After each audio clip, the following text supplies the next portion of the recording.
Eh, Assalamualaikum warahmatullahi wabarakatuh. Selamat malam, rekan-rekan sekalian yang saya hormati. Pak Tri Kapitana sebagai Dekan FTK ITS, juga sekaligus sebagai advisor saya ketika saya menjalani di S1 dulu. Yang saya hormati juga Pak Nur Hadi sebagai Kepala Lab Demom, serta Bapak Ibu dosen teknik sistem perkapalan yang telah bergabung dalam sharing season pada malam hari ini, serta rekan-rekan sekalian yang telah bergabung dalam sharing season yang diadakan oleh Demom Laboratory. Sebelumnya saya meminta izin untuk share screen saya.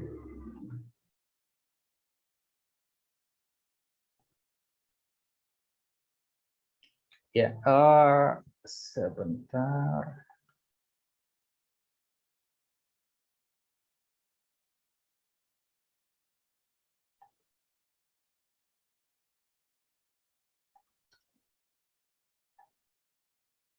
Sudah masuk ya ini screen saya? Sudah, Pak. Iya. Oke. Untuk mengawali presentasi kali ini, izinkan saya untuk memperkenalkan diri. Nama saya adalah Haris Nur Fauzi, asal saya dari Tulungagung, Jawa Timur. Saya merupakan alumni dari jurusan Teknik Sistem Perkapalan ITS, masuk dari tahun 2013, kemudian lulus tahun 2017. Setelah itu melanjutkan studi saya ke National Taiwan University of Science and Technology dengan jurusan kali ini berbeda. Jurusan saya adalah teknik mesin di S2 saya ini, dan alhamdulillah selesai pada tahun 2020 kemarin. Dan tahun ini di 2021 saya melanjutkan studi ke jenjang selanjutnya di departemen yang sama dan juga di kampus yang sama. Selama saya S2 dan S3 nanti, fokus pendidikan saya adalah teknik mesin dengan bidang thermal science dan fluid mechanics.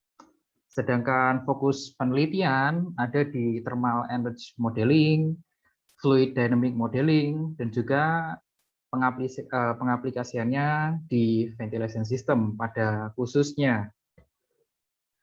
Nah, selanjutnya seperti yang telah diberitakan di media sosial atau di poster yang telah disebarkan, pada kali ini saya berkesempatan untuk membagi pemikiran saya atau penilaian saya mengenai research opportunity di 4.0 era ini, di era digital, dan beberapa strategi yang bisa digunakan untuk menghadapi dinamika research pada today's era atau di era digital ini. Nah, ini bagaimanakah nanti dinamikanya dan bagaimanakah research opportunity-nya? Untuk mengetahui jawabannya, saya telah memberikan 6 notable point di presentasi saya. Yang pertama, kita nanti coba untuk flashback mengenai Industrial Revolution dari 1.0 sampai ke 4.0. Kemudian kita coba melihat research opportunity di 4.0 ini, khususnya di bidang thermal science dan fluid dynamics, yang kemudian nantinya coba saya korelasikan dengan pengaplikasiannya di dunia maritim, dan juga bagaimana jika tema-tema ini diangkat untuk menjadi research fokus kemudian di lab Demom ITS. Yang nomor 3, ada sebuah measurement method yang digunakan untuk melakukan penelitian pada era sekarang ini. Ini adalah sebuah measurement method menggunakan optical measurement yang nantinya akan saya share bagaimana. Yang kemudian ada numerical simulations sebagai sebuah terobosan untuk melakukan research pada today's era. Yang nomor 5, ada beberapa strategi bagaimana kita menyikapi dinamika research pada era sekarang ini. Dan pada akhirnya di akhir presentasi ini nanti ada sekitar 5 ide riset yang mungkin bisa digunakan untuk melakukan research di bachelor degree, thesis, atau bahkan di master degree thesis. Atau bahkan bisa menjadi sebuah roadmap yang nantinya bisa digunakan untuk melakukan research yang berkesinambungan. Nah, untuk mengawalinya, kita coba melakukan flashback tentang Industrial Revolutions. Dari 1.0, industri ini dimulai ketika ditemukannya steam engine. Jadi, ketika dulu pekerja itu berfokus kepada human oriented atau worker oriented, kemudian ditemukan steam engine sehingga terdapat pengurangan penggunaan human resource untuk bekerja. Yang kedua, mass production and electricity ini mengawali industri 2.0. Seperti halnya, contohnya adalah ketika pada waktu itu Ford Company menggunakan roda berjalan atau dapat dikatakan juga conveyor belt untuk melakukan mass production. Jadi pada waktu itu banyak company dari car segmentation yang gulung tikar karena tidak bisa mengikuti mass production-nya Ford ini. Yang ketiga, industri ini diawali dari ditemukannya PLC atau Program Logic Control, sehingga memungkinkan dilakukan automations pada production. Tetapi pada waktu ini tetap membutuhkan adanya pendampingan dari operator di samping mesin tersebut. Hingga pada akhirnya di industri 4.0 di today's area adanya operator ini tidak harus ada pada suatu tempat produksi karena semuanya bisa diintegrasikan dengan internet, yaitu bisa dengan menggunakan Internet of Things, atau kita bisa menganalisa skema produksi dengan menggunakan big data, dan juga mengupgrade dari mesin-mesin kita menjadi menggunakan artificial intelligence, ada cloud computing, dan juga menggunakan additive manufacturing, biasanya digunakan untuk 3D printing. Nah, dari perkembangan 4.0 ini kemudian muncul sebuah pertanyaan. Pertanyaannya, apakah era 4.0 ini benar-benar mempengaruhi dinamika riset pada today's era? Kalaupun mempengaruhi, seberapa jauh dan bagaimana pengaruh tersebut pada dinamika riset pada current years atau tahun-tahun di 4.0 ini. Nah, di sini dengan kapasitas saya sebagai mahasiswa di bidang thermal science dan fluid mechanics, saya mencoba menjawab pertanyaan yang sebelumnya dilemparkan ini di riset-riset yang sekarang ini menjadi fokus, utamanya di thermal science dan fluid mechanics, dan juga aplikasinya di ventilation system. Seperti Bapak Ibu lihat di sebelah kiri terdapat beberapa jurnal. Ada Building and Environment, Building Engineering, Applied Thermal and Energy, Advanced in Applied Energy. Jurnal-jurnal ini banyak mengangkat tema tentang ventilation system. Sebenarnya ventilation system ini bukan sebuah hal yang baru di dunia, karena telah menjadi concern dari dulu kala, tetapi analisanya terus berkembang. Dan di 4.0 ini saya bisa coba mencabangkan fokusan riset di ventilation system menjadi 2 percabangan. Yang pertama adalah penggunaan IoT, Big Data, dan AI untuk monitoring dan mengontrol ventilation system. Berikut adalah contoh jurnal yang menggunakan IoT sebagai metode untuk monitoring dan kontrol. Jurnal yang pertama di Automations in Construction, kita dapat ketahui bahwa IoT di sini digunakan untuk memonitoring energi yang digunakan pada residential building. Yang kedua, IoT juga bisa digunakan untuk memanajemen indoor air quality. Jadi indoor air quality ini berhubungan dengan kualitas udara di dalam ruangan.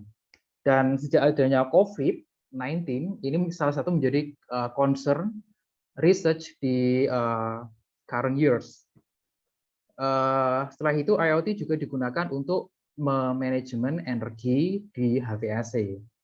Dan yang terakhir, terdapat sebuah penelitian yang menggunakan IoT dan Big Data untuk membuat suatu approach untuk mengontrol ventilation systems.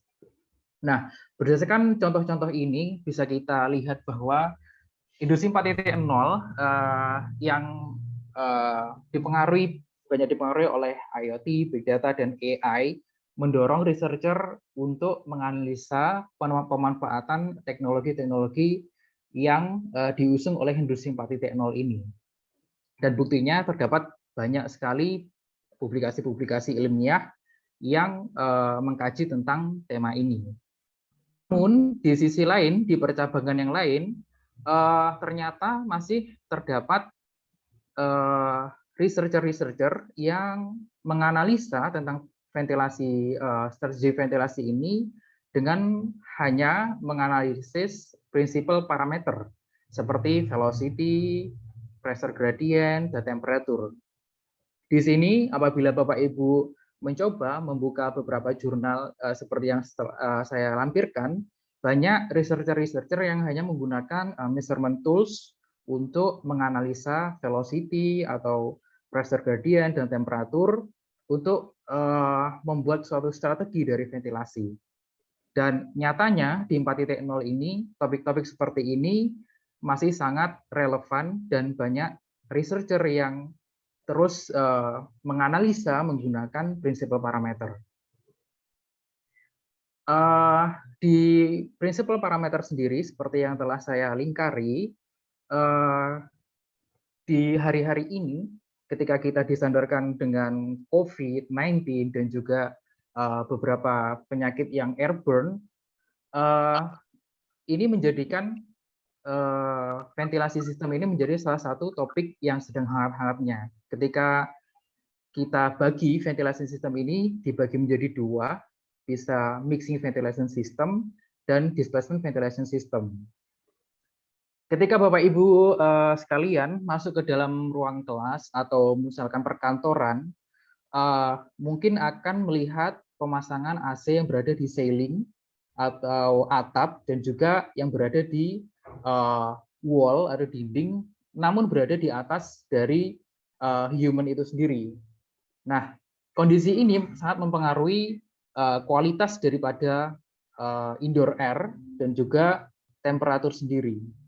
Sedangkan salah satu approach yang sedang hangat-hangatnya di researcher yang sedang hangat-hangatnya diangkat oleh researcher pada tahun-tahun ini adalah pemanfaatan dari displacement ventilation system.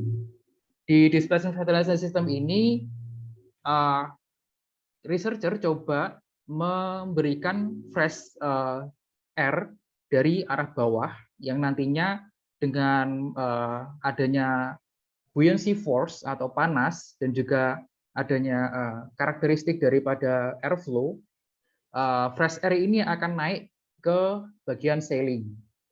Dengan naiknya fresh air ini di bagian ceiling sehingga menyebabkan udara di bagian bawah atau udara di occupied zone menjadi lebih segar dan juga lebih healthy. Sedangkan polutan-polutan yang dihasilkan oleh manusia, misalkan ketika kita batuk atau ketika kita memasak di dalam ruangan, di dalam kitchen, dia akan sendirinya naik ke ceiling. Nah, berbeda dengan mixing ventilation system di mana semuanya akan bercampur dari partikel-partikel dan juga temperaturnya akan menjadi mixing dalam satu ruangan. Nah, tema-tema inilah yang pada akhir-akhir ini menjadi sangat hangat untuk diangkat dan banyak pengaplikasiannya. Contoh-contohnya kita lihat di beberapa jurnal seperti Building and Environment, Advance in Applied Energy. Di tahun 2001 kita lihat banyak yang memanfaatkan displacement ventilation system di berbagai area. Seperti contohnya, yang pertama, mereka memanfaatkan displacement ventilation system ini di airliner cabin atau di dalam cabin pesawat. Yang kedua, di kampus saya sendiri, kami mengamati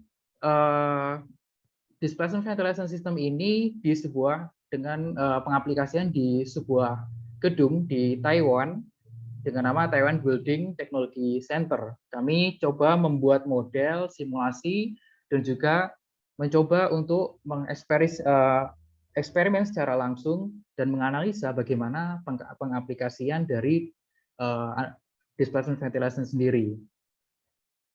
Di sistem HVAC sendiri sekarang, karena ada COVID yang melanda dunia, displacement ventilation system sangat diperhitungkan karena memungkinkan untuk menghindari percampuran penyebaran COVID di dalam ruangan. Seperti kita tahu, kita batuk memungkinkan adanya aerosol yang tidak langsung jatuh kepada area di bawahnya, namun bisa dibawa oleh aliran udara, sehingga displacement ventilation system ini bisa menjadi salah satu solusi. Seperti halnya di pengaplikasian di kapal, di Diamond Prince Cruise Ship, mereka sedang gencar-gencarnya melakukan penelitian mengenai cross transmission dari COVID ini di passenger cabins, karena saya yakin banyak kapal-kapal yang sampai saat ini menggunakan mixing ventilation system di kapalnya, dan mereka mencoba memulai penelitian mengenai displacement ventilation system dan bagaimanakah persebarannya. Berikut adalah salah satu contoh pengaplikasian displacement ventilation system pada sebuah kabin pesawat. Nah, bisa kita lihat di gambar A, B, dan C, ini adalah existing ventilation system atau ventilation system yang ada pada saat ini di kabin-kabin pesawat. Mereka menggunakan sistem mixing ventilation system, di mana fresh air akan disirkulasikan ke bawah yang nantinya memungkinkan terjadinya sirkulasi kembali. Nah, dengan area yang sangat terbatas dan dengan adanya COVID-19 ini, isu ini menjadi sangat krusial karena ketika kita masuk ke dalam kabin pesawat dan ada seseorang atau lebih batuk, nantinya aerosolnya bisa bercampur kepada seluruh ruangan di dalam airliner ini. Sedangkan D dan E ini adalah displacement ventilation system yang sedang dikaji, yaitu mereka mencoba memberikan fresh air dari arah bawah yang kemudian nantinya fresh air ini akan naik ke ceiling. Kenapa bisa begitu? Karena human adalah heat source yang akan mengakibatkan terjadinya penurunan densitas dari udara itu sendiri, sehingga udara fresh air ini nantinya akan memiliki densitas yang lebih rendah sehingga akan naik. Dengan begitu, ketika terjadi kasus-kasus seperti batuk, maka diharapkan aerosolnya akan dapat naik ke ceiling dan tidak menjadi mixing dalam satu ruangan. Kita dapat pelajari kenapa topik ini menjadi sangat hangat. Selain COVID-19, ternyata displacement ventilation system ini juga lebih efektif dalam menurunkan suhu, utamanya di area-area di mana orang itu berada atau dapat dikatakan lain sebagai occupied zone. Seperti Bapak Ibu bisa lihat, displacement ventilation system dapat mendinginkan udara dengan lebih baik, dengan ditandai dengan warna lebih biru di sini daripada mixing ventilation system. Dan apabila kita lihat dari heat removal efficiency, ternyata displacement ventilation system ini memiliki heat removal efficiency yang lebih tinggi. Nah, ketika kita melihat suatu approach yang digunakan untuk aircraft cabin, lalu kita lihat dalam pengaplikasiannya dalam sistem perkapalan.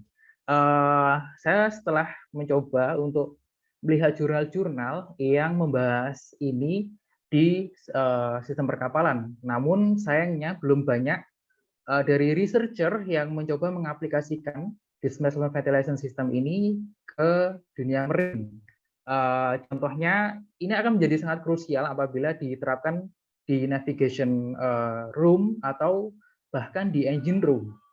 Dengan potensi ini bisa menjadikan suatu fokusan research yang dapat diaplikasikan kepada jurusan teknik sistem perkapalan.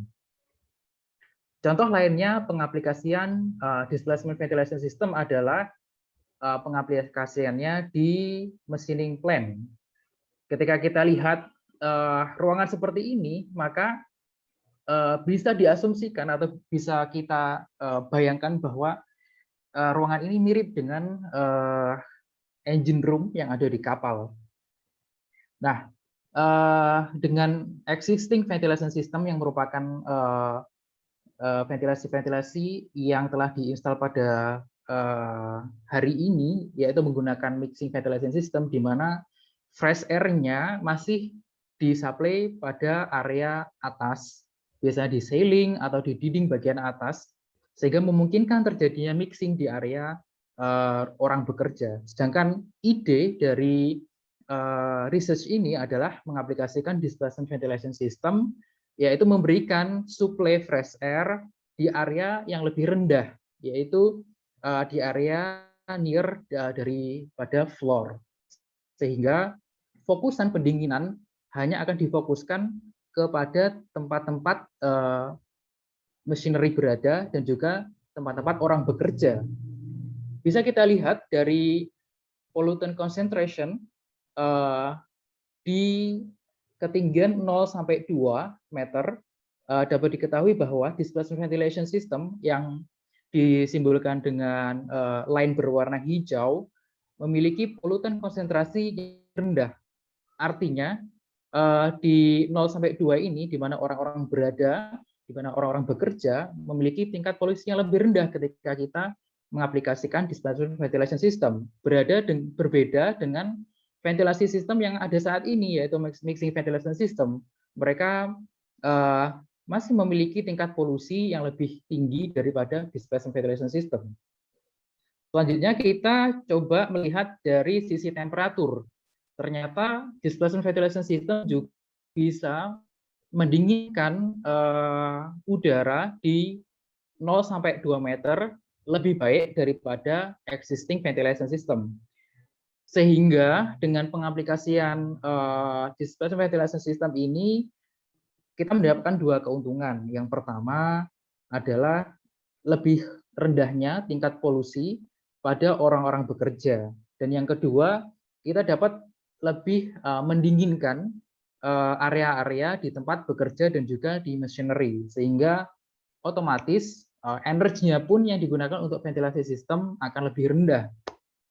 Nah, seperti ya slide sebelumnya, timbul suatu pertanyaan apabila displacement ventilation system ini bagaimana jika diaplikasikan di machinery plant atau di engine room sebuah kapal. Sejauh yang saya tahu, saya belum menemukan ide ini yang membahas begitu dalam tentang desain displacement ventilation system di sebuah kapal.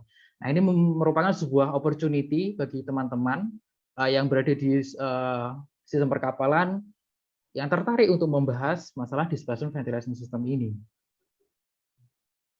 Selanjutnya, selain displacement ventilation system yang merupakan suatu topik yang diangkat di akhir-akhir ini, saya mencoba memberikan pandangan saya mengenai sebuah measurement tool yang digunakan untuk melakukan eksperimen pada pada era 4.0 ini, yaitu dengan nama particle image velocimetry. Sebenarnya PIV ini sudah ditemukan di abad 20, namun dengan perkembangan teknologi hingga pada era digital ini ternyata PIV tetap digunakan dan juga diterima oleh jurnal-jurnal yang memiliki indeks yang bagus seperti jurnal di Q1 atau Q2. Mereka banyak researcher yang melakukan eksperimen dengan menggunakan PIV. Nah, apakah PIV sendiri? PIV merupakan sebuah measurement tool dengan menggunakan optical measurement atau dapat kita artikan menggunakan high speed kamera dan juga bantuan laser. Nah, bagaimana cara mengaplikasikan high speed kamera dan juga laser untuk menganalisa sesuatu yang kita inginkan? Seperti contohnya di sini terdapat sebuah wind tunnel di mana di dalamnya terdapat udara yang telah disirkulasikan dan juga telah dicampur dengan partikel. Nah, dengan adanya PIV, kita bisa menganalisa behavior daripada udara yang mengalir di dalam wind tunnel itu sendiri. Seperti contohnya, ketika kita memberikan iluminasi menggunakan laser kepada udara yang telah ada partikelnya, setelah itu kita capture dengan high speed kamera, kita akan mendapatkan beberapa capture picture dari laser sheet yang telah ditembakkan oleh optical measurement sendiri. Dari itu kita dapat misalkan di sini di interrogation window pertama, di waktu yang pertama ada 3 partikel yang berada di tempat ini. Setelah itu pada T aksen, yaitu berbeda waktu dari T pertama, ternyata partikelnya tersebut telah berpindah di X directions. Dari perpindahan ini kita dapat mensuperposisikan kedua picture ini sehingga akan menjadikan kita dapat melihat bagaimana vektor-vektor dari perpindahan partikel itu sendiri. Seperti contohnya, seperti dilihat dari gambar ini, terdapat sebuah vektor kontur yang menjelaskan bagaimana behavior daripada flow itu sendiri.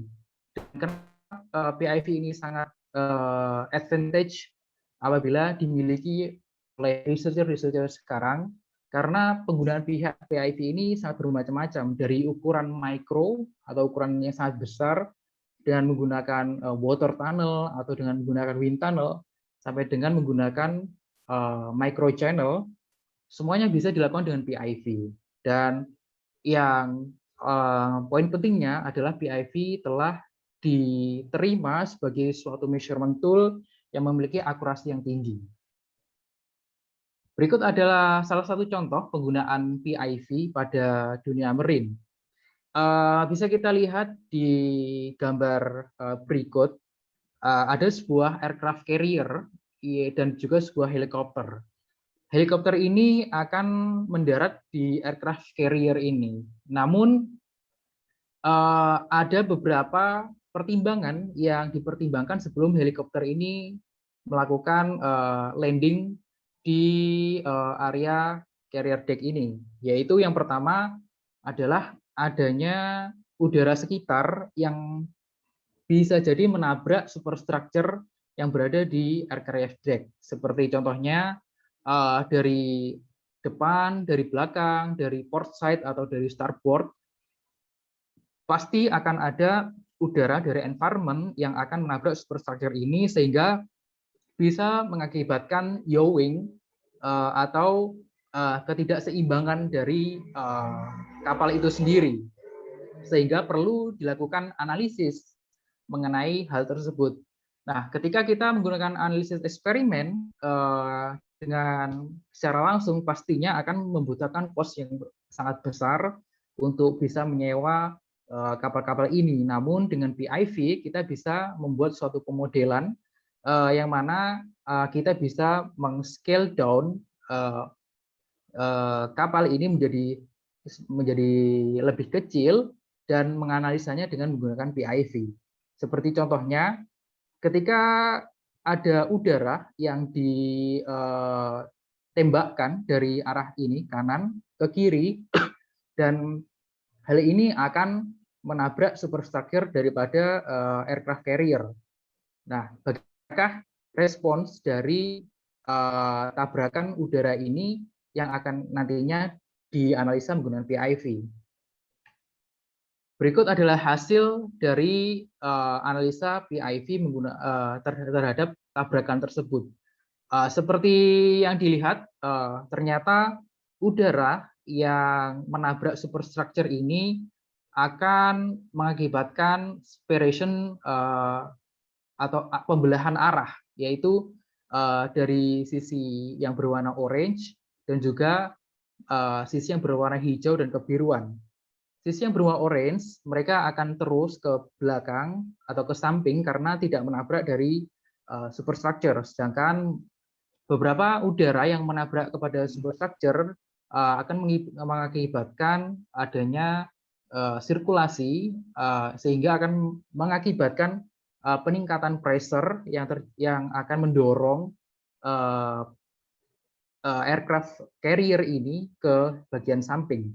Dan hal ini akan mengurangi aerodinamika atau kestabilan kapal ketika helikopter akan mendarat. Terlebih lagi ketika kita analisa mengenai turbulent intensity, ternyata ketika ada angin yang menabrak superstructure, mengakibatkan turbulent intensity-nya naik, sehingga akan sangat berbahaya jika helikopter akan melakukan pendaratan pada kondisi ini ketika ada angin yang berasal dari port side atau starboard yang menabrak superstructure. Sebenarnya banyak sekali aplikasi PIV di marine engineering. Seperti contohnya kita bisa menganalisa wake flow yang diakibatkan oleh adanya perputaran propeller dan rudder. Seperti yang kita pahami ketika propeller berputar dan juga belakangnya ada rudder, maka memungkinkan adanya pergulakan atau vorticity yang diakibatkan oleh menabraknya air dengan rudder itu sendiri, sehingga mungkin akan menyebabkan sesuatu dampak yang negatif. Yang kedua, PIV sendiri juga dapat digunakan untuk menganalisa gelombang yang timbul akibat menabrak dari hull dari container ship, misalkan dengan berbagai load variations. Yang ketiga, ini juga bisa digunakan untuk menganalisa bagaimanakah wave yang di-generate oleh counter rotating propellers. Yang terakhir, seperti yang telah saya jabarkan sebelumnya, PIV ini bisa digunakan untuk menganalisa udara yang menabrak sisi deck atau superstructure dari sebuah aircraft carrier.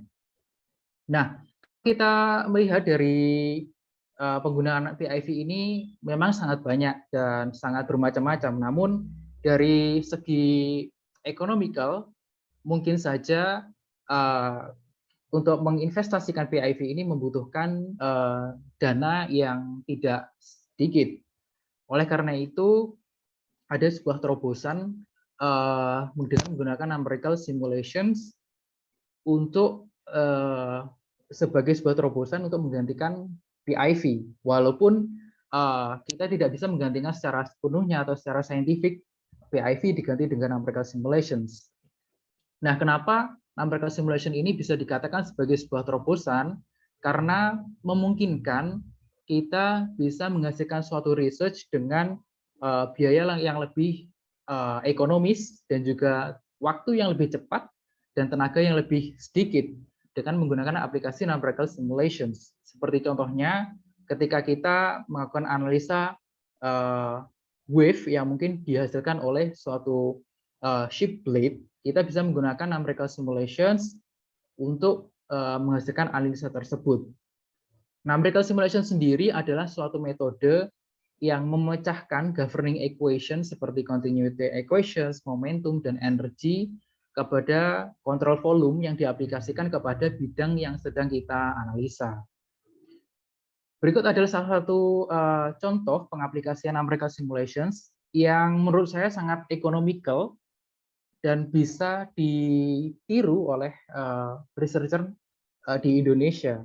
Nah, case yang sedang diangkat pada publikasi ini adalah ketika kita ingin menganalisa bagaimana airflow structure atau airflow behavior yang diindus atau diinfluence oleh suatu exhaust. Jadi exhaust ini biasanya digunakan untuk menyerap udara yang kotor atau polusi yang biasanya digunakan di dalam kitchen atau di suatu ruangan yang memerlukan exhaust hood. Jadi masalah yang timbul adalah bagaimanakah jika kita hanya memiliki measurement tools yang terbatas. Contohnya kita hanya memiliki satu measurement tools, yaitu hot wire anemometer. Sedangkan kita ingin hasil yang banyak, yaitu contohnya adalah velocity contour. Jika kita memiliki PIV, ini memungkinkan kita dapat menghasilkan velocity contour seperti ini. Namun keadaan kita dengan minim budget, kita hanya memiliki hot wire anemometer. Nah, bagaimanakah cara keluar dari masalah ini? Dan hasilnya adalah menggunakan numerical simulations. Kita dapat membuat suatu modeling terhadap objek yang sedang kita teliti dengan numerical simulation sehingga menghasilkan sebuah output yang kita miliki seperti velocity contour yang sedang digambarkan saat ini. Nah, bagaimanakah dengan hot wire-nya? Hot wire tetap digunakan untuk validasi karena meskipun kita menggunakan numerical simulations, pada dasarnya numerical simulation hanyalah prediksi yang memungkinkan perbedaan hasil dari realita dengan apa yang kita prediksi. Kita bisa menggunakan hot wire untuk melakukan validasi. Dan nyatanya ketika kita lihat di publikasi ini, jurnal ini dipublis di salah satu jurnal yang memiliki reputasi baik, yaitu Journal of Building Engineering. Dengan membuat suatu terobosan ini, ternyata kita bisa menghasilkan suatu output yang recognizable oleh jurnal-jurnal yang memiliki reputasi yang baik. Nah, pada akhirnya di awal tadi saya melemparkan sebuah pertanyaan, apakah 4.0 ini benar-benar mempengaruhi dinamika research yang ada pada saat ini? Dan jawabannya adalah ya, benar, ini benar-benar mempengaruhi. Jika kita lihat dari research topik, 4.0 ini mempengaruhi research yang berhubungan dengan IoT, Big Data, AI, additive manufacturing, dan lain-lainnya. Namun, tidak memungkinkan adanya studi yang masih menggunakan analisa dengan menggunakan prinsipal parameter seperti velocity, pressure, gradient, dan temperatur.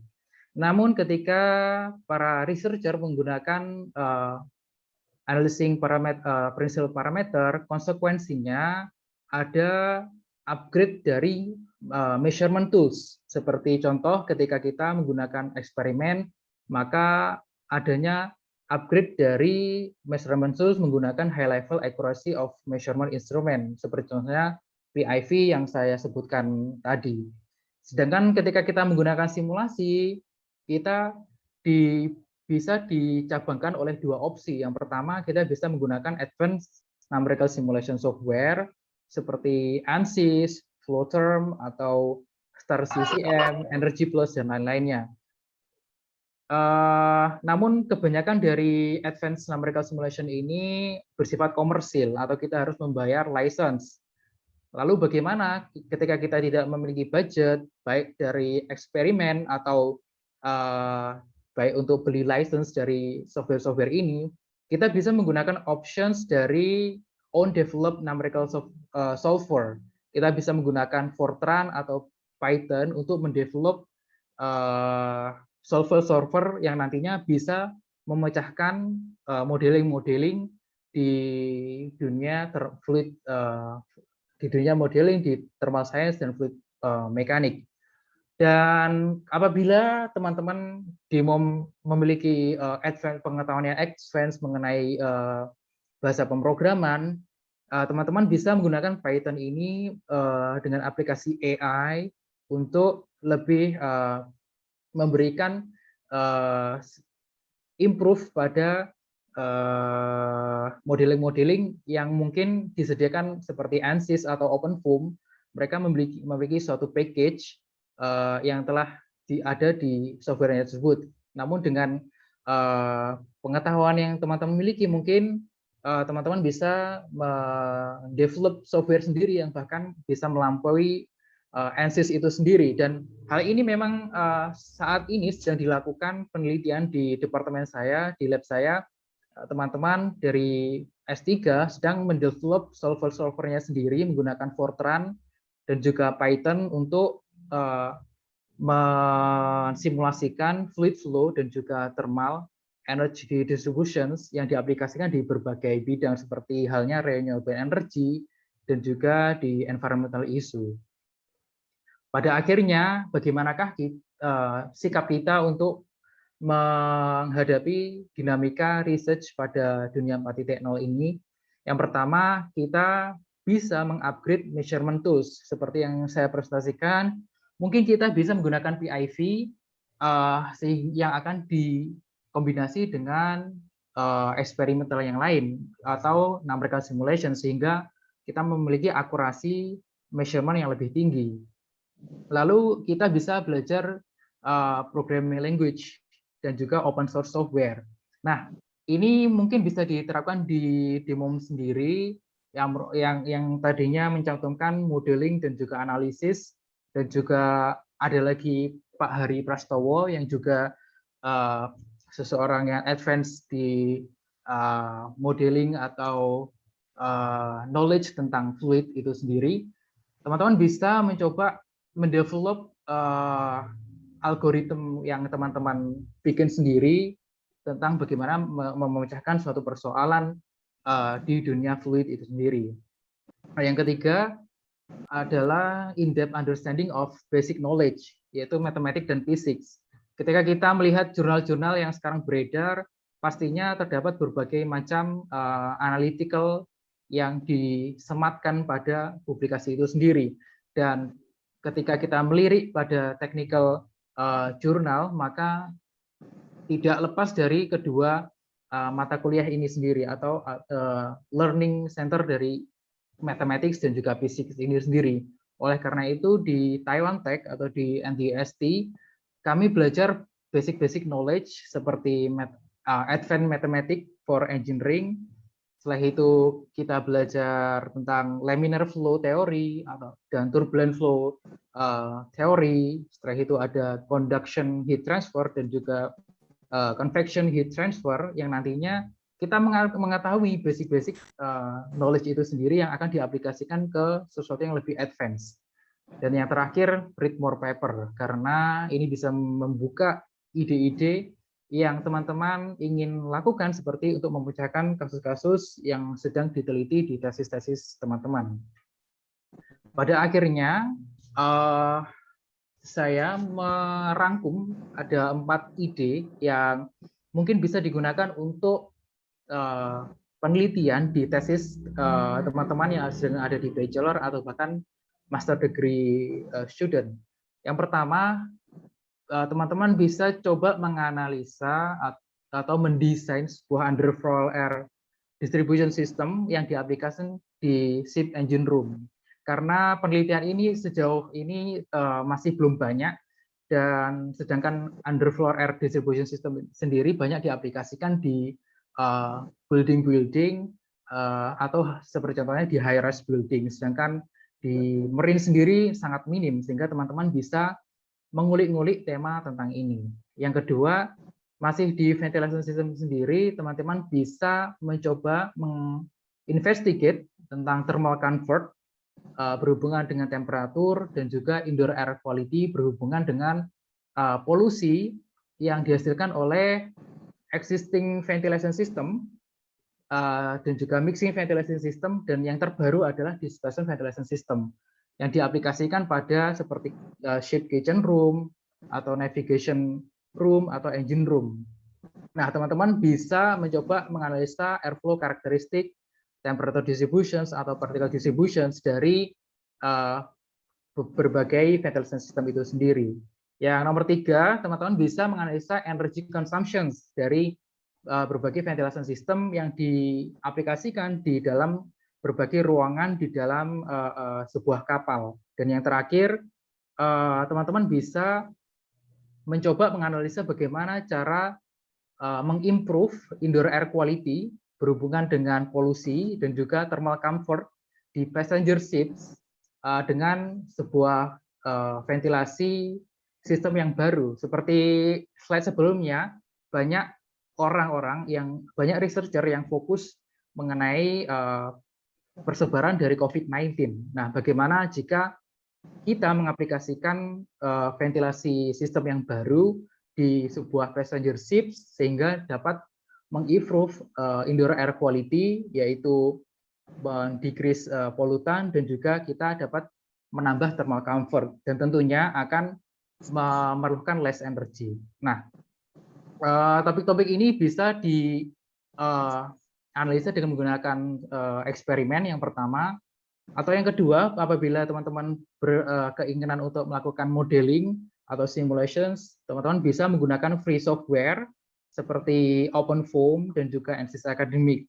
OpenFOAM sendiri sekarang banyak dipublikasi juga di jurnal-jurnal dengan reputasi yang baik. Sedangkan ANSYS Academic, karena ini memiliki batasan-batasan, lebih banyak orang-orang menggunakan ANSYS yang komersil. Tapi untuk proses pembelajaran, alangkah baiknya jika teman-teman memulai dengan ANSYS Academic atau OpenFOAM sendiri. Atau ketika teman-teman ingin membuat suatu kajian yang mendalam seperti master degree students, teman-teman bisa menggunakan ANSYS Fluence, atau teman-teman bisa mendevelop solver sendiri dengan menggunakan Fortran atau menggunakan Python atau bahkan MATLAB. Nah, begitu adalah pandangan saya tentang dinamika research di era digital ini. Terima kasih atas kesempatan. Ya, baik, terima kasih banyak Mas Haris terkait penjelasan tentang research idea. Selanjutnya kita lanjutkan untuk sesi tanya jawab dari peserta kepada seluruh pemapar terlebih untuk ketertarikannya terhadap riset di bidang MOM saat ini. Mungkin untuk yang pertama saya buka untuk 2 pertanyaan pertama. Ini bisa ditujukan kepada Pak Nur Hadi, Abrar, ataupun ke Mas Haris ya. Jadi silakan ditanyakan, terutama yang akan mengambil tugas akhir atau tesis di DEMON. Silakan.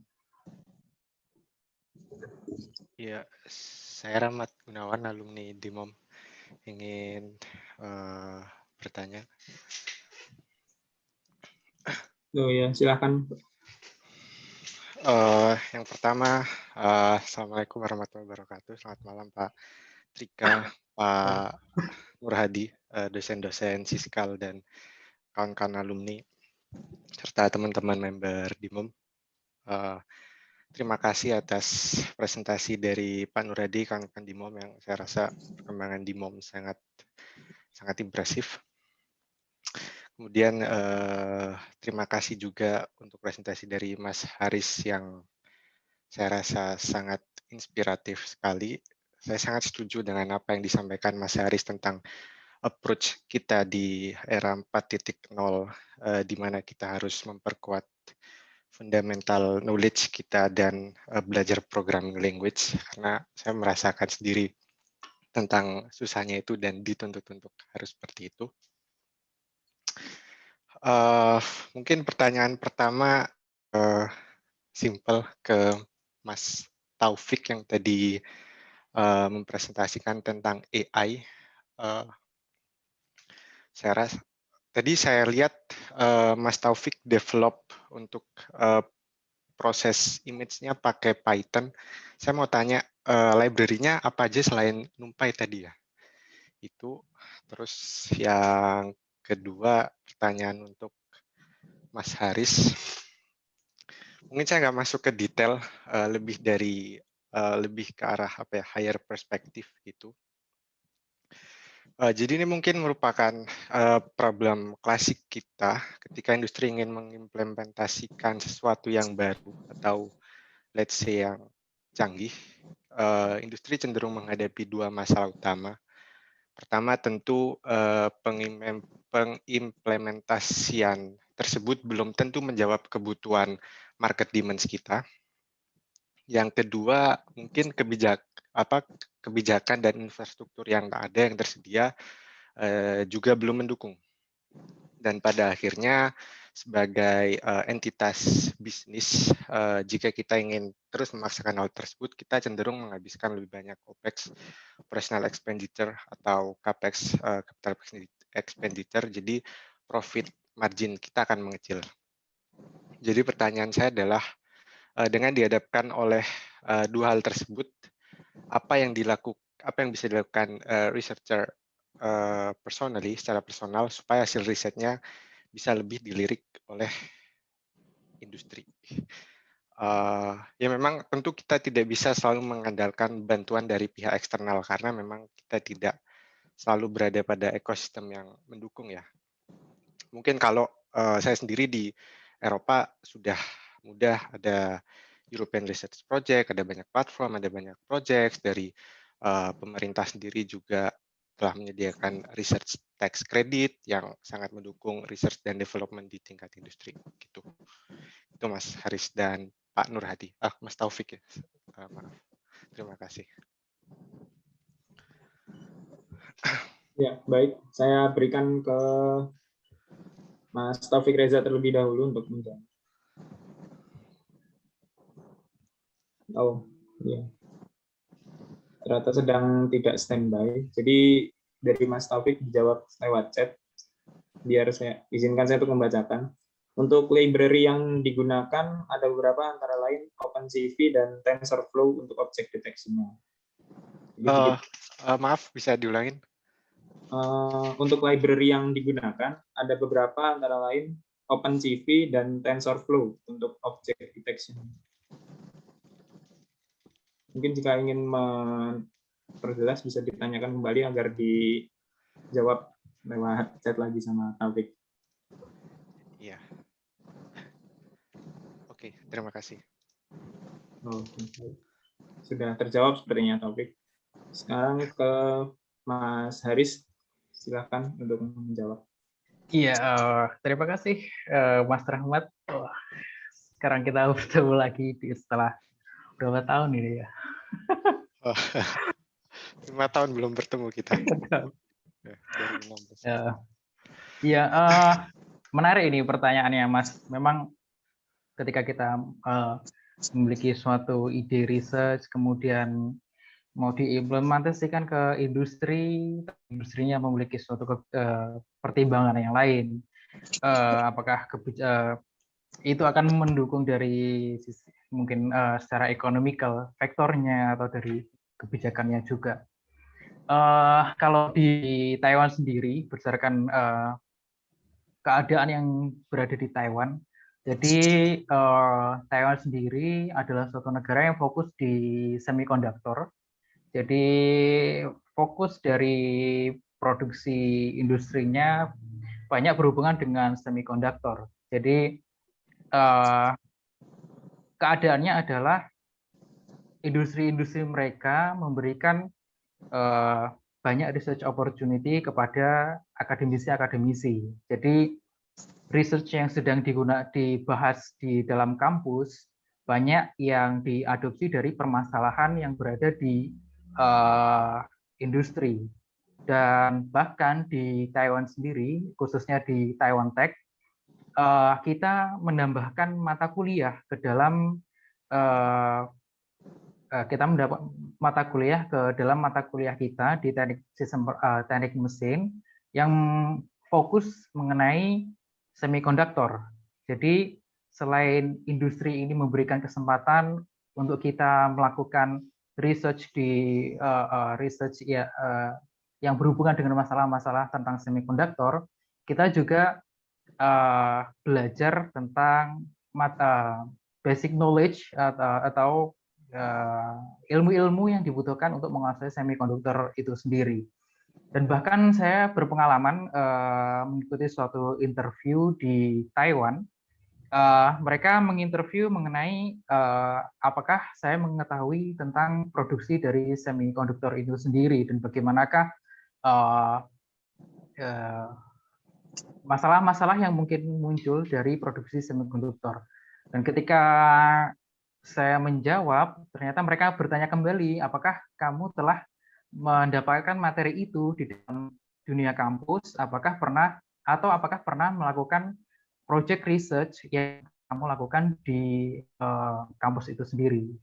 Jadi di Taiwan sendiri adanya interaksi yang baik antara dunia industri dan juga dunia akademisi. Bahkan mereka bahkan banyak mungkin hampir sama dengan Prancis yang dikatakan Mas Rahmat itu sendiri tadi, banyak sumber-sumber dana atau yang memberikan dana untuk, dan juga masalah nggak cuma dana itu sendiri dan juga masalah yang dimiliki oleh industri, sehingga masalah-masalah ininya nanti bisa dilimpahkan dalam tanda kutip ke kampus-kampus seperti kampus saya, sehingga dari riset-risetnya pun akan mengadopsi semikonduktor, dan juga dari materi pun disampaikan ke dalam dunia perkuliahan. Namun ketika kita lihat dari diri kita sendiri, ketika tidak ada hal-hal eksternal yang tadi sempat disinggung oleh Mas Rahmat, mungkin jalan keluarnya adalah ketika kita diakui sebagai suatu profesional yang fokus pada suatu bidang. Jadi bukan tentang fokus research kita, tapi tentang personalnya. Dan ini berlaku juga di Taiwan. Ada salah satu profesor yang dia advance di bidang combustions, dengan knowledge-nya itu sendiri, dia di-hire oleh industri untuk melakukan penelitian-penelitian. Sedangkan penelitian murninya sendiri mungkin tidak banyak memberikan impact kepada industri dengan berbagai hal faktor, tapi tetap memberikan impact kepada dunia akademisi. Ya, jadi ada sumbangsihnya, dan tidak mandek di itu sendiri, karena seperti kita ketahui bahwa sumbangsih itu sendiri bukan hanya terkait kepada aplikasi di real world, tapi juga sumbangsih berupa pemikiran, sehingga nantinya bisa dikembangkan lebih lanjut. Mungkin begitu jawaban yang saya berikan. Ya, terima kasih Mas Haris, pertanyaannya sangat komprehensif. Ya, satu poin yang saya dapat adalah depend on what have been prominent in your country gitu ya. Yes, Ya, exactly. Ini ya benar-benar. Ya, ini merupakan ini merupakan diskusi sehari-hari juga kita sebagai mahasiswa di Taiwan, juga bagaimana keadaan country kita, sehingga adanya kesinambungan antara researcher dan juga pelaku dunia industri harus diselaraskan satu sama lainnya. Baik, terima kasih Mas Haris dan Mas Rahmat. Masih ada satu pertanyaan lagi, mungkin saya khususkan untuk teman-teman sarjana yang ingin bergabung di DEMOM dan tertarik untuk mempertanyakan topik-topik yang tadi telah dibahas. Silakan. Silakan mahasiswa.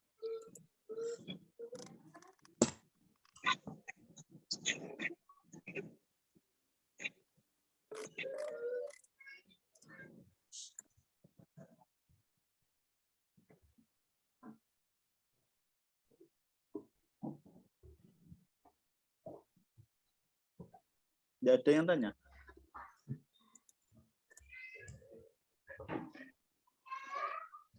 Oke, kalau mungkin menambahkan Mas Haris ya.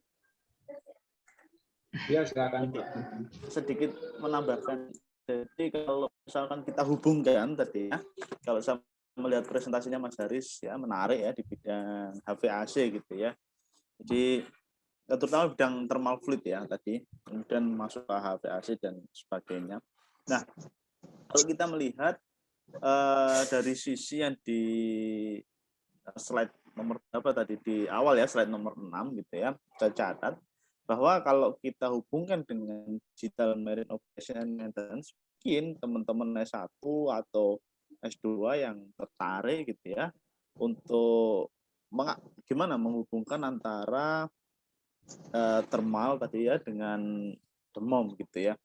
Nah, kalau kita terlalu fokus di dalam analisis prinsipal parameter velocity, pressure, gradient, dan temperatur, ya kan, itu akan menjadi ranahnya dari lab MMS gitu ya, ke Pak Sutopo, Pak Alam. Nah, itu ranah-ranah beliau ya. Jadi nanti teman-teman pas kalau bimbingan ke arah situ ya, ke fundamental HVAC misalkan. Nah, kalau ke sisi yang satunya, kalau saya lihat dari penjelasan Mas Haris, itu ada peluang-peluang yang bisa dikaji ya terkait IoT, Big Data, dan Artificial Intelligence di bidang ventilation monitoring dan control gitu ya. Jadi itu bisa membuka peluang bagi teman-teman yang mau riset di bidang IoT untuk ventilation monitoring gitu. Itu bisa dijadikan subjek penelitian di semester depan kalau teman-teman mau membahas di bidang digitalnya begitu. Ya, Mas Haris ya. Itu ya mungkin kaitannya ya.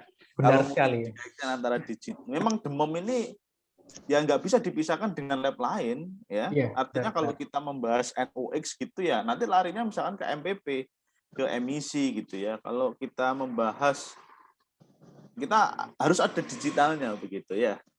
Ya. Mungkin ini digital. Apa? Ada pengaplikasian dari Python-nya sendiri untuk AI-nya sendiri itu sendiri. Nanti diaplikasikan di ventilasinya. Ya.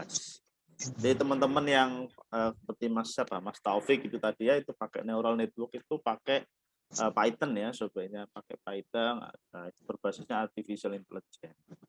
Ya memang lab demam ini supporting lab untuk lab-lab yang lain. Mungkin itu tambahan dari saya.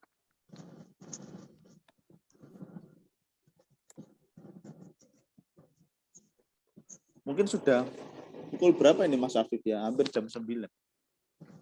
Baik, karena tadi saya beri kesempatan tidak ada yang menggunakan, maka saya lanjutkan ke sesi selanjutnya, yaitu informasi untuk open recruitment member dari manajer Abrar. Waktu dan tempat saya persilakan.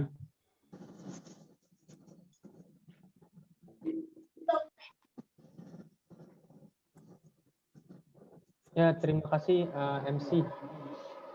Izin share screen. Mana ya? Ya, sekarang saya Abrar sebagai lurah di sini atau disebut tadi dari MC Manager ingin menjelaskan tentang pendaftaran lab demom yang linknya mungkin sudah saya berikan di kolom chat atau kolom komentar. Nanti akan saya sebar juga ke angkatan yang jadi pasar buat calon member lab demo. Di sini saya akan menjelaskan sedikit tentang formnya. Di sini deadline-nya itu sampai minggu depan. Jadi hari Selasa minggu depan itu tutup. Apa aja yang harus disiapkan? Pertama, isi formnya. Nanti di formnya itu ada pertanyaan tentang nama, dari angkatan berapa, dan alasan masuk demom. Dan kalau bisa kita ingin tahu keahlian apa aja yang udah kalian punya tentang aplikasi, misalnya kayak tadi Adobe Illustrator, Photoshop, atau kayak Mas Taufik Reza yang udah bisa Python misalnya gitu. Terus dari sini kirim juga CV kalian, CV yang terbaru yang menarik. Nanti mungkin dari situ kita bisa mempertimbangkan untuk siapa aja yang keterima kalau misalnya yang daftar banyak dan memenuhi lebih dari kuota. Terus untuk esai kita pengen tentang inovasi untuk lab demom. Tadi udah banyak tentang insight baru apa aja di lab demom, tentang inovasi research yang ada, terus tentang apa jika kalian ingin tugas akhir di lab demo, tentang tugas akhir kalian yang ingin kalian sampaikan gitu. Buat esai minimal 1 halaman di kertas A4. Terus masukkan nomor telepon dan apakah kalian bersedia untuk mengikuti kegiatan-kegiatan yang sudah direncanakan Kalab atau kita sebagai member ke depannya atau bagaimana. Itu aja sih untuk pendaftarannya. Nanti kalau misalnya nggak ada yang ditanyakan, bisa langsung hubungi saya sendiri sebagai koordinator lab demo atau member-member yang lain dari angkatan 2017 dan ada dari Mas Jamal sendiri, RPL atau angkatan 2016. Udah itu aja. Mungkin saya lanjut ke moderator. Ya, baik. Terima kasih dari manajer. Selanjutnya untuk kita sesi foto bersama. Iya, Mas Af, sebelum ditutup nih. Sebelum kita tutup mungkin ada closing ini saya dari sudah memberikan Pak Trika. Ya. Mungkin ada closing speech dari Pak Trika. Ya, baik. Kita cuma Silakan, komentari Pak Trika. apa ya. Silakan Pak Trika. Saya di Zoom kok kelihatan bunder ya. Katanya sebelah saya memang kan. Oke ya, terima kasih Haris sama juga ini ada Rahmat ya. Atas presentasinya, jadi saya lihat sangat bagus ya. Apa yang dipresentasikan oleh Haris, artinya sebenarnya mau nggak mau ya, suka tidak suka, memang sebetulnya zaman sekarang itu tidak mungkin riset secara mandiri. Jadi makanya sekarang yang lagi tren, kalau kita lihat di beberapa perguruan tinggi di luar negeri itu adalah interdisciplinary. Jadi nggak bisa, kita itu hanya berdiri sendiri itu nggak bisa, nggak akan jadi. Ya. Jadi dan suka tidak suka kita harus belajar programming. Jadi seperti Fortran, Python, celakanya di tempat kita itu adalah basic programming itu tidak diberikan, jadi harus belajar sendiri dari bawah. Dan di beberapa negara seperti basic programming pakai Fortran, Python itu sudah diajarkan, baik di Korea, Taiwan, di Jepang. Di Jepang itu Fortran sangat apa dari sampai sekarang pun sangat sangat disenangi lah ya, dan itu menjadi program basic yang apa selama ini ada source code yang digunakan, kemudian mereka bisa mendevelop menggunakan source code itu untuk aplikasi Fortran. Jadi inilah sebetulnya yang perlu digarisbawahi. Kenapa kita memberikan, tapi disampaikan oleh Pak Kepala Laboratorium Pak Nur Hadi ya, bahwa kenapa kita ada nama digital, itu adalah argumen pada waktu itu, argumen saya ke Pak WR, argumen saya ke Pak WR3. Jadi kita perlu lab baru untuk menghadapi industri revolusi 4.0. Jadi kalau tidak ditambah digital, tidak akan ada lab demo.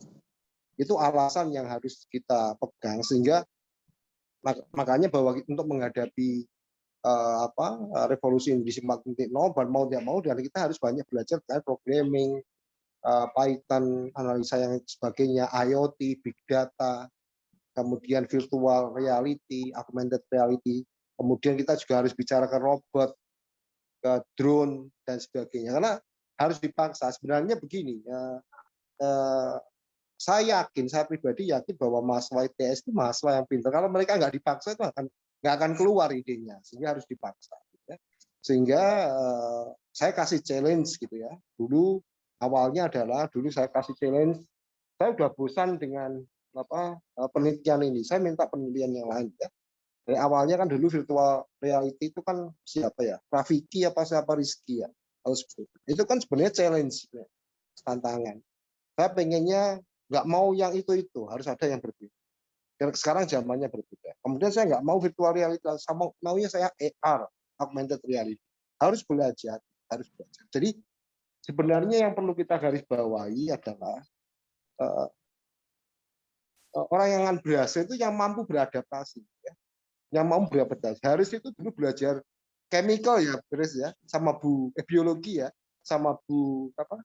Biologi saya, Pak. Iya, belajar biologi sama Bu Maya. Itu kan belajar sendiri. Saya juga nggak ngerti biologi. Tapi saya harus belajar biologi. Bagaimana dia mikroorganisme. Sekarang belajar HVA. Artinya apa? Artinya adalah bahwa yang paling penting adalah kemampuan untuk beradaptasi. Kemampuan untuk beradaptasi menerima tantangan. Demikian juga Rahmat itu kan sekarang kan dulu apa Rahmat ya? TA-nya saya masih ingat itu pakai 5Q ya. 5 wise. Iya, 5 wise. Ya.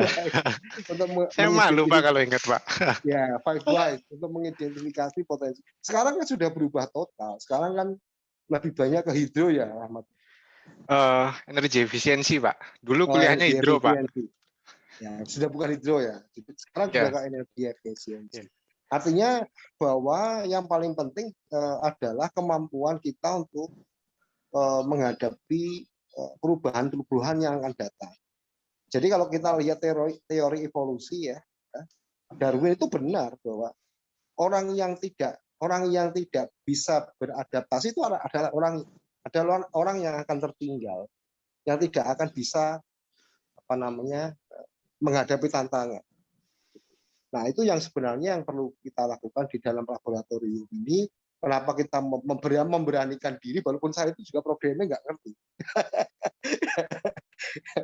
Dulu programming itu dulu pernah belajar, sekarang udah lupa karena nggak pernah dipakai kan gitu. Tetapi memberanikan diri bahwa kita harus menempatkan nama digital, dan saya yakin bahwa mahasiswa itu bisa untuk beradaptasi terhadap hal tersebut. Itu aja mungkin. Jadi sekarang kalau kita lihat ya, ini saya sudah diskusi dengan beberapa dosen lain di jurusan yang lain, seperti sipil pun. Di jurusan sipil pun kalau kita bicara struktur, ya itu aja. Yang sekarang yang berkembang apa? Sensor yang berkembang untuk misalnya geoteknik dan sebagainya. Nah, kalau kita lihat penelitiannya Haris itu kan sensor itu udah. Ya, angin dan sebagainya itu sensor. Jadi teknologinya pasti ke sana. Jadi tadi ya seperti IoT, big data dan sebagainya itu kita nggak bisa menutup diri, pasti itu yang kita hadapi dan harus bisa beradaptasi untuk menghadapi hal tersebut. Jadi kalau biasanya kalau masih muda itu kan semangat untuk belajarnya sangat tinggi, pengen belajar apapun gitu kan, ya, pengen belajar open form, pengen belajar apa dan sebagainya. Nah, itu yang harus selalu dipupuk bahwa perubahan itu akan sangat cepat ya, sangat cepat lagi, apalagi sekarang ada transformasi digital, jadi mau nggak mau memang kita harus belajar hal yang berbau dengan digital. Mungkin itu aja Pak Nur Hadi, saya kira cukup ya dari saya. Jadi biasanya lakon kan tekonnya carry ya.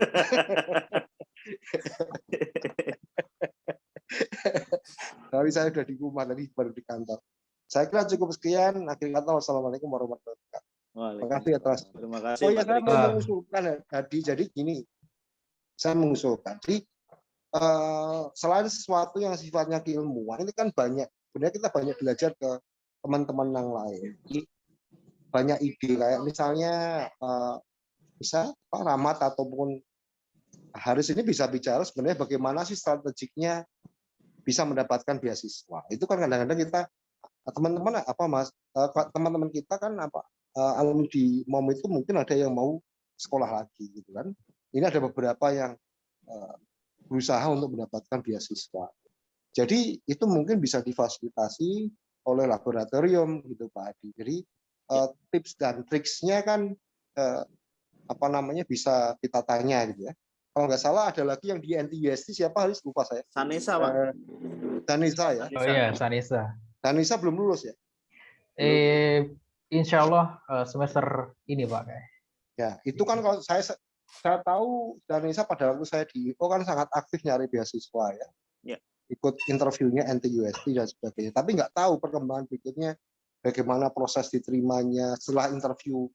Dulu kan universitas dari Taiwan itu kan sangat senang sekali ke ITS, mencari talent gitu kan. Mencintai talent yang mau dipekerjakan di lab gitu kan. Dengan label sekolah kan gitu. Yeah. Jadi sekolah itu sebenarnya bekerja gitu kan. Haris itu bekerja sebagai peneliti. Nanti S3 itu juga bekerja dia harus mendapatkan paper berapa Riz? jurnal SCI itu 2 sama 1 conference. Kan jurnalnya 2. Jadi Iya. Mas Wajid juga bekerja buat paper itu menurut saya. Jadi itu memang yang dicari oleh Universitas Taiwan. Jadi Universitas Taiwan itu universitas yang sangat kaya, tetapi tidak ada yang merunning laboratorium itu. Yang merunning siapa ya? Mahasiswa dari ITS biasanya, alumni dari ITS ataupun NTUS itu paling ITS paling besar ya Haris ya. Iya. Ini ITS itu paling besar. Jadi alumni ITS itu adalah alumni yang paling besar di NTUS. Dan NTUS itu sudah cinta kepada ITS kan gitu. Selalu ke sini. Jadi itu mungkin yang perlu artinya yang paling penting adalah networking. Ya. Nanti kalau misalnya Rahmat maupun Haris atau teman-teman yang sudah lulus jangan lupa untuk menjalin network jaringan dengan profesor itu tetap dipupuk. Karena mau tidak mau kita akan selalu butuh mereka karena terkait dengan topik riset yang ke depan gitu ya. Jadi jaringan ITS dengan universitas lain itu harus dipupuk, tetap dipupuk karena kebutuhan. Mungkin itu yang bisa saya berikan ya Pak Adi ya. Mungkin nanti Pak ada list kegiatan yang akan di-create Pak Adi sebagai kalap lah. Mungkin itu saja yang bisa saya sampaikan. Wassalamualaikum warahmatullahi wabarakatuh. Waalaikumsalam. Baik, silakan Mas Afif. Ya, untuk penutup kita sesi foto bersama terlebih dahulu. Mungkin bisa dinyalakan kameranya, rapikan kembali pakaiannya, dan tolong Mas Abrar bisa bantu untuk memfoto ya. Baik MC, apakah udah siap semua? Monggo di on cam. Di kamera berapa ini? Karena ada 2 slide, maka ini slide pertama dulu. Slide pertama. 1, 2, 3. 1, 2, 3. 1, 2, 3. Slide kedua. 1, 2, 3. 1, 2, 3. Sudah MC? Monggo. Oke. Ya, baik. Selanjutnya kita telah berada di penghujung acara. Terima kasih atas kehadiran dari guest star kita dan para peserta dan bapak-bapak dosen. Semoga bisa memberikan pencerahan bagi kita dan terutama untuk mahasiswa-mahasiswa sarjana yang akan menjalankan tugas akhir di tahun depan bisa mendapatkan ide-ide yang menarik. Untuk itu, karena kita sudah berada di penghujung acara dan waktu yang sudah larut, izinkan saya untuk menutup acara ini dengan baca hamdalah. Alhamdulillahirabbil alamin. Terima kasih. Mohon maaf jika ada salah-salah kata atau perbuatan. Wassalamualaikum warahmatullahi wabarakatuh. Waalaikumsalam. Waalaikumsalam. Waalaikumsalam. Waalaikumsalam.